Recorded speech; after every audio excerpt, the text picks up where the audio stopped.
Hello అండి. నా పేరు సందీప్. సందీప్ అనాలిసిస్ 27 ఛానెల్‌కి అందరికీ స్వాగతం. ఈరోజు మెయిన్ టాపిక్ వచ్చేసి పవన్ కళ్యాణ్ గారు ఒక మంచి పని చేయడం అనేది జరిగిందండి. దాని గురించి మనం మాట్లాడుకునే ప్రయత్నం అనేది చేద్దాం. నా ఛానెల్‌ని సబ్స్క్రైబ్ చేసుకొని బెల్ ఐకాన్‌ని యాక్టివేట్ చేసుకోండి. నా కొత్త వీడియోస్ పెట్టగానే మీకు నోటిఫికేషన్ వస్తుంది.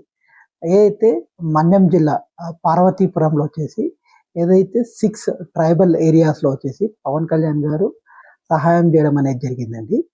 ఏదైతే అక్కడ ట్రైబల్ పీపుల్‌కి దుప్పట్లు గాని, అలాగే కొన్ని మౌలిక ఆహ్, వస్తువులనేది ఇయ్యడం అనేది జరిగింది. పవన్ కళ్యాణ్ గారిది ఒక మంచి విషయం అండి. ఎందుకంటే ట్రైబల్ ఏరియాలో ఒక కేర్ తీసుకొని ఇట్లా చేయడం అనేది మంచి విషయంగా నేను భావిస్తున్నాను.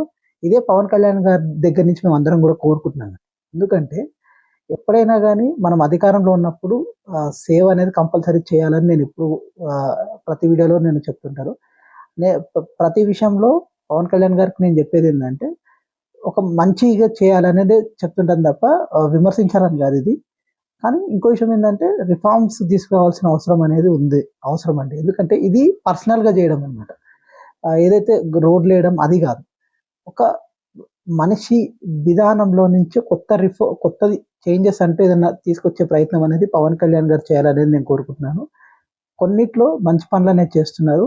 ఇంకా విస్తృతంగా చేయాల్సిన అవసరం అనేది ఉందనేది నేను అనుకుంటున్నానండి.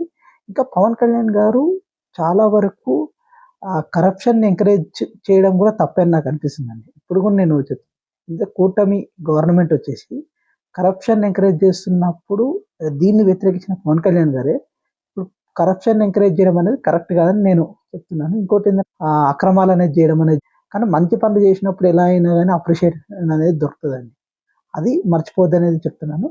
ఇదే అండి నా ఇన్ఫర్మేషన్ గాని మీకు నచ్చినట్టయితే కింద సబ్స్క్రైబ్ బటన్ ఉందండి. లైక్ చేయండి, షేర్